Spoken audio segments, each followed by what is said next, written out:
सर्वेभ्यो नमो नमः।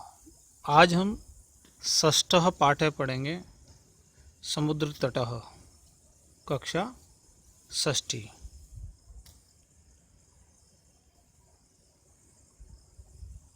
एषः समुद्रतटः, अत्र जनाः पर्यटनाय आगच्छन्ति। केचन तरङ्गैः क्रीडन्ति, केचन च नौकाभिः जलविहारं कुर्वन्ति। तेषु केचन कन्दुकेन क्रीडन्ति। बालिकाः बालकाः च बालुकाभिः बालुकागृहं रचयन्ति। मध्ये मध्ये तरङ्गाः बालुकागृहं प्रवाहयन्ति। एषा क्रीडा प्रचलति एव। समुद्रतटाः न केवलं पर्यटनस्थानानि, अत्र मत्स्यजीविनः अपि स्वजीविकां चालयन्ति। अस्माकं देशे बहवः समुद्रतटाः सन्ति। एतेषु मुम्बै, गोवा, कोच्चि, कन्याकुमारी, विशाखापत्तनम, पुरीतटाः अतीव प्रसिद्धाः सन्ति। गोवा तटः वैदेशिकपर्यटकेभ्यः समधिकं रोचते। विशाखापत्तनम तटः वैदेशिकव्यापाराय प्रसिद्धः। कोच्चि तटः नारिकेलफलेभ्यः ज्ञायते।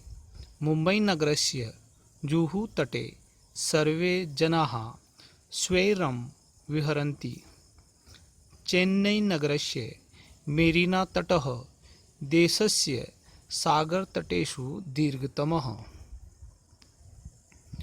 भारतस्य त्रिसु दिशासु समुद्रतटाः सन्ति।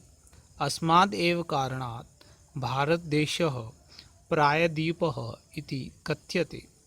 पूर्वदिशायां बङ्गोपसागरः, दक्षिणदिशायां हिन्दमहासागरः, पश्चिमदिशायां च अरब सागरः अस्ति। एतेषां त्रयाणाम् अपि सागराणां सङ्गमः कन्याकुमारी तटे भवति। अत्र पूर्णिमायां चन्द्रोदयः सूर्यास्तं च युगपदेव द्रष्टुं शक्यते। आइए अब देखते हैं हम इसका अर्थ। एषः समुद्रतटः, यह समुद्र का किनारा है। अत्र जनाः पर्यटनाय आगच्छन्ति, यहाँ लोग घूमने के लिए आते हैं। केचन तरंगै क्रीडन्ति, कुछ लहरों के साथ खेलते हैं। केचन च नौकाभिः जलविहारं कुर्वन्ति, कुछ नावों के द्वारा जल क्रीड़ा करते हैं। तेषु केचन कन्दुकेन क्रीडन्ति, उनमें कुछ गेंद से खेलते हैं। बालिका बालका च बालुकाभिः बालुकागृहं रचयन्ति, लड़कियां और लड़के रेत के द्वारा बालू का घर बनाते हैं। मध्ये मध्ये तरंगा बालुकागृहं प्रवाहयन्ति, बीच बीच में लहरें बालू के घर को बहा ले जाती है। एषा क्रीडा प्रचलति एव, यह खेल चलता रहता है। समुद्रतटाः न केवलं पर्यटन स्थानानि, समुद्र तट केवल भ्रमण स्थल ही नहीं है, अत्र मत्स्यजीविनः अपि स्वजीविकां चालयन्ति, यहाँ मछुआरे भी अपनी आजीविका चलाते हैं।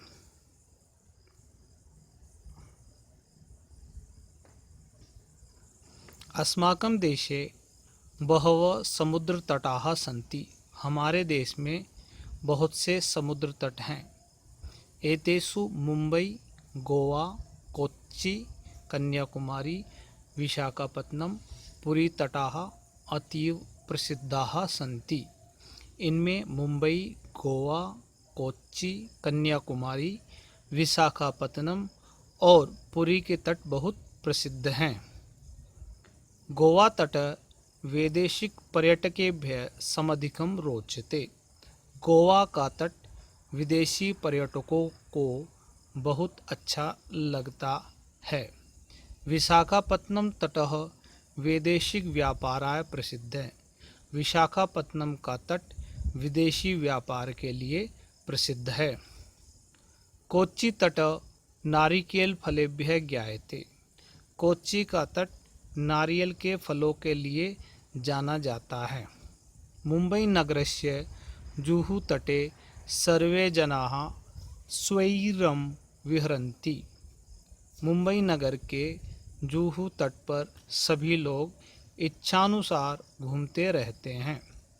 चेन्नई नगरस्य मेरीना तटः देशस्य सागरतटेषु दीर्घतमः। चेन्नई नगर का मेरीना तट देश के सागर तटों में सबसे बड़ा है। भारतस्य तिसृषु दिशासु समुद्रतटाः सन्ति। भारत के तीनों दिशाओं में समुद्र तट है। अस्माद् एव कारणात् भारत देशः प्रायद्वीपः इति कथ्यते।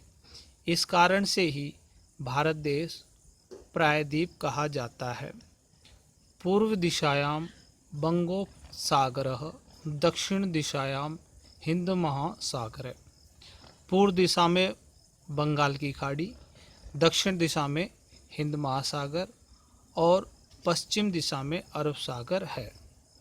एतेषां त्रयाणाम् अपि सागराणां संगमः कन्याकुमारी तटे भवति। इन तीनों सागरों का संगम कन्याकुमारी तट पर होता है। अत्र पूर्णिमायां चंद्रोदयः सूर्यास्तं च युगपदेव द्रष्टुम शक्यते। यहाँ पूर्णिमा के दिन चंद्रोदय व सूर्यास्त एक साथ देख सकते हैं। आइए अब देखते हैं इसके शब्दार्थ।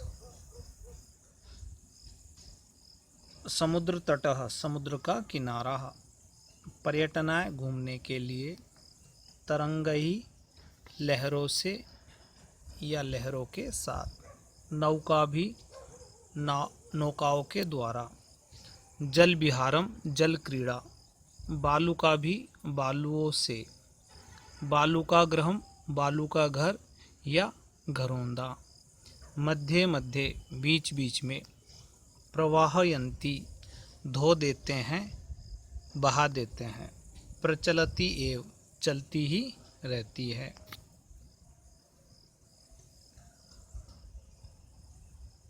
पर्यटन स्थानानि घूमने की जगह, मत्स्यजीविने मछुआरे, स्वजीविकाम अपनी जीविका को, चालयंती चलाते हैं, अतीव बहुत अधिक। आगे देखिए,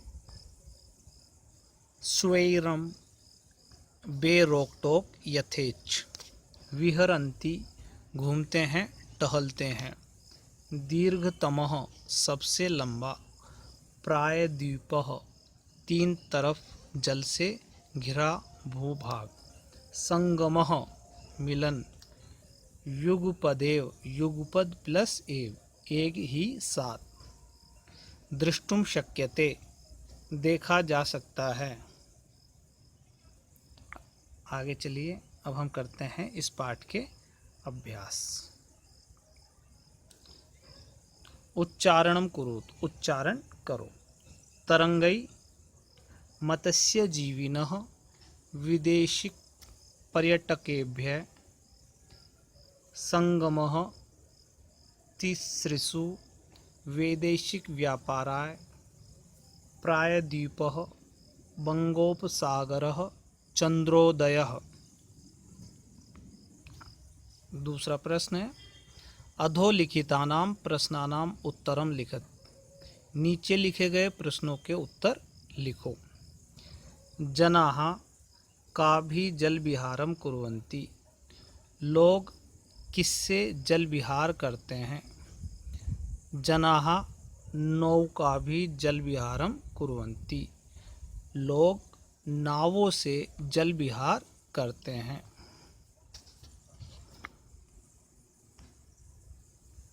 भारतस्य दीर्घतमः समुद्रतटः को? भारत का सबसे लंबा समुद्र का किनारा कौन है? भारतस्य दीर्घतमः समुद्रतटः चेन्नईनगरस्य मेरीना तटः अस्ति। भारत का सबसे लंबा समुद्र का किनारा चेन्नई नगर का मेरीना तट है। जनाः कुत्र स्वैरं विहरन्ति? लोग कहाँ इच्छानुसार घूमते हैं? जनाः मुंबई नगरस्य जुहू तटे स्वैरं विहरन्ति। लोग मुंबई नगर के जुहू तट पर इच्छानुसार घूमते हैं। बालकाः बालुकाभिः किं रचयन्ति? बालक बालुका से क्या बनाते हैं? बालकाः बालुकाभिः बालुकागृहं रचयन्ति। बालक बालुका से अर्थात रेत से बालू का घर बनाते हैं, रेत का घर बनाते हैं। कोच्चि तटः केभ्यः ज्ञायते? कोच्चि का किनारा किस लिए जाना जाता है, किसके द्वारा जाना जाता है? कोच्चि तटः नारिकेल फलेभ्यः ज्ञायते। कोच्चि का किनारा नारियल के फल के कारण से जाना जाता है। आगे तीसरा प्रश्न, मंजूषातः पदानि चित्वा रिक्तस्थानानि पूरयत। मंजूषा से शब्द छांट करके रिक्त स्थान पूरे करो। बंगोपसागरः प्रायद्वीपः पर्यटनाय क्रीड़ा संगमः। बंगाल का सागर, बंगाल की खाड़ी जिसे कहते हैं, प्रायद्वीप, पर्यटनाय घूमने के लिए, क्रीड़ा खेल, संगमः मिलन। क कन्याकुमारी तटे त्रयाणां सागराणां संगमः भवति। कन्याकुमारी के किनारे पर तीनों सागरों का मिलन होता है। भारत देशः प्रायद्वीपः इति कथ्यते। भारत देश प्रायद्वीप कहा जाता है। जनाः समुद्र तटं पर्यटनाय आगच्छन्ति। लोग समुद्र के किनारे घूमने के लिए आते हैं। बालेभ्यः क्रीड़ा रोचते। बालक को क्रीड़ा अच्छी लगती है। भारतस्य पूर्व दिशायां बंगोपसागरः अस्ति। भारत की पूर्व दिशा में बंगाल की खाड़ी है।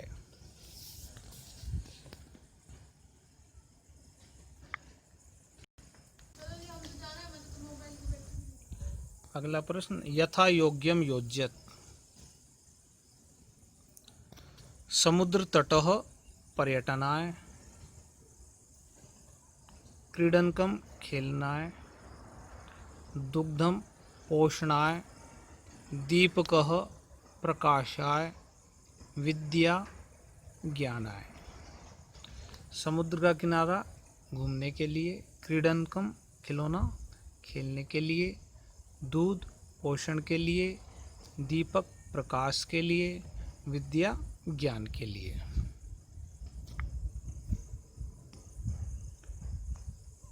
तृतीय विभक्ति प्रयोगेण रिक्त स्थानानि पूरयत। तृतीय विभक्ति के प्रयोग से रिक्त स्थान पूरे करो। यथा उदाहरण है, व्योमः मित्रेण सह गच्छति। व्योम मित्र के साथ जाता है। अब प्रश्न है क, बालकाः बालिकाभिः सह पठन्ति। बालक बालिकाओं के साथ पढ़ते हैं। तडागः कमलैः विभाति। तालाब कमलों से सुंदर लगता है, सुशोभित होता है। अहमपि कन्दुकेन खेलामि। मैं भी गेंद से खेलता हूँ। अश्वाः अश्वैः सह धावन्ति। घोड़े घोड़ों के साथ दौड़ते हैं। मृगाः मृगैः सह चरन्ति। हिरण हिरणों के साथ चरते हैं या घूमते हैं। अगला प्रश्न, अधोलिखितम वृत्तचित्रम पश्यत, नीचे लिखे गए वृत्तचित्र को देखो। उदाहरणानुसारेण कोष्टकगतैः शब्दैः उचित वाक्यानि रचयत, उदाहरण के अनुसार कोष्टक में दिए गए शब्दों से उचित वाक्य बनाओ। अब इस गोले को देखिए आप, इसमें है रहीम मित्र स क्रीडति, तो रहीम करता रहेगा, मित्र में हमें तृतीय विभक्ति का प्रयोग करना है, बाकी सह क्रीडति समान रहेंगे, इनमें परिवर्तन नहीं होगा, केवल मित्र को बदलना है। तो वाक्य हो जाएगा हमारा, रहीम मित्रेण सह क्रीडति, रहीम मित्र के साथ खेलता है। फिर दूसरा, रहीम द्विचक्रिका आपणम गच्छति, तो वाक्य होगा रहीमः द्विचक्रिकायाः आपणम गच्छति, रहीमः कलमेन पत्रम लिखति, रहीम कलम से पत्र लिखता है, रहीम हस्तेन कंदुकम चिपति, रहीम हाथ से बॉल को मारता है या फेंकता है, रहीम नौकया जल विहारम करोति, रहीम नाव से जल विहार करता है, रहीमः चषकेन जलम पिबति, रहीम गिलास से जल पीता है, रहीम तूलिकायाः चित्रम रचयति, रहीम तूलिका से चित्र बनाता है, रहीमः वायुयानेन य आगच्छत, रहीम वायुयान से कल आएगा, रहीम इसमें करता है और दूसरे गोले में बने हुए शब्दों में तृतीय विभक्ति का हमें प्रयोग करना है। मैंने वाक्य बनाया है, चलो देख लेते हैं।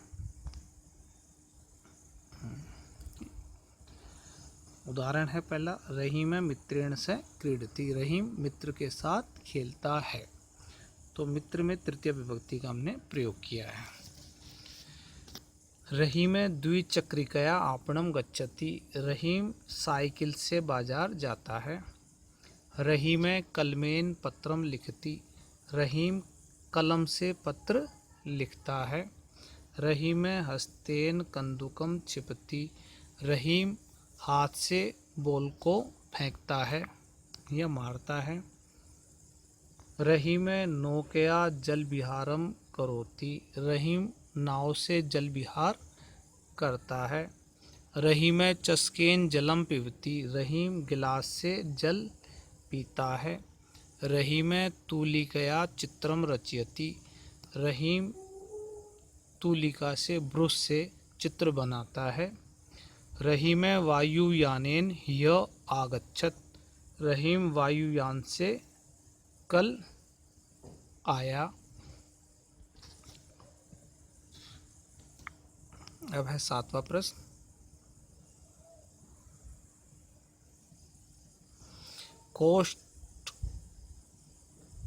कोष्टकते उचित पद प्रयोगेण रिक्त स्थानानि पूरयत, कोष्टगते, कोष्टक में दिए गए शब्द में उचित पद का प्रयोग करके रिक्त स्थान पूरे करो। तो कोष्टगते, इसको ग कर लेते हैं, धनिकः निर्धनाय धनम ददाति, धनिक धनवान निर्धन को धन देता है, तो इसमें कौन सा आएगा, बाद वाला निर्धनाय, चतुर्थी विभक्ति का प्रयोग किया जाएगा इसमें।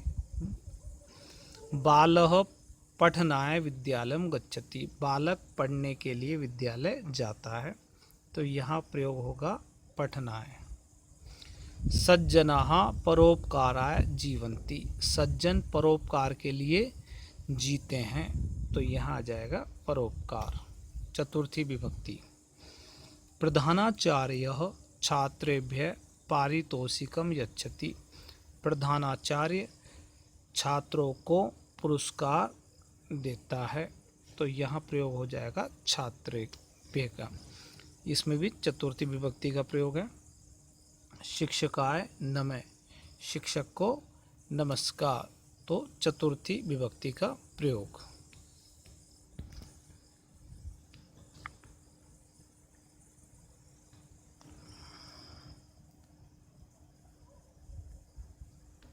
यदि आपको मेरा वीडियो पसंद आया हो तो इसे लाइक करें, शेयर करें और सब्सक्राइब करें। इस वीडियो को देखने के लिए आपका बहुत बहुत धन्यवाद और आभार।